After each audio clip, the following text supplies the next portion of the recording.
আসসালামু আলাইকুম রহমতুল্লাহি ওয়া বারাকাতুহু। জন্ম আমার স্বাধীন দেশে, গর্বে ভরে যায় মন। লাখো শহীদের প্রাণের বিনিময়ে পেয়েছি স্বাধীন দেশ। দেশ গড়ার অঙ্গীকার নিয়ে নামব মুরা মাঠে। ধরব জীবন বাজি দেশের জন্য, রাজি মুরা বাংলাদেশি। নেতা নেহি আমি নেতৃত্ব দেব,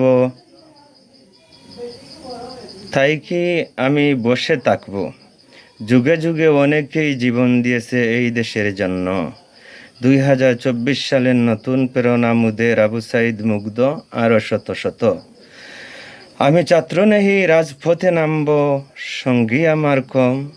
মনের সাথে অনুপ্রেরণা আমার স্বর্ণের হবে দেশ। জন্ম আমার স্বাধীন দেশে, স্বাধীন আমি বাংলাদেশি। গর্ব আমার বাংলা মায়ের জন্য, দিন কি হবে আজ শোনার মতো। এই দেশের জন্য যুগ যুগ ধরে অনেকেই জীবন দিয়ে এসেছে স্বাধীনতা অর্জন করার জন্য, কিন্তু আমরা স্বাধীন হয়েছি, আল্লাহ সুবহানাহু ওয়া তাআলা শুকরিয়া জানাই আলহামদুলিল্লাহ।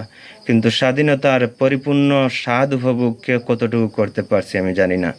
জীবন চলার পথে দেশকে ভালোবেসে দেশের জন্য কিছু করার জন্য, দেশের মঙ্গলের জন্য কিছু করার জন্য আল্লাহ তাআলা আমাদের সবাইকে তৌফিক দান করুক এবং দেশকে উচ্চ শিখরে উন্নত পর্যায়ে পৌঁছে নিয়ে যাওয়ার জন্য, আন্তর্জাতিক পর্যায়ে বিশ্বমানের দেশ হিসাবে গড়ে তোলার জন্য আমরা সবাই যার যার অবস্থান থেকে আমরা চেষ্টা চালিয়ে যাই।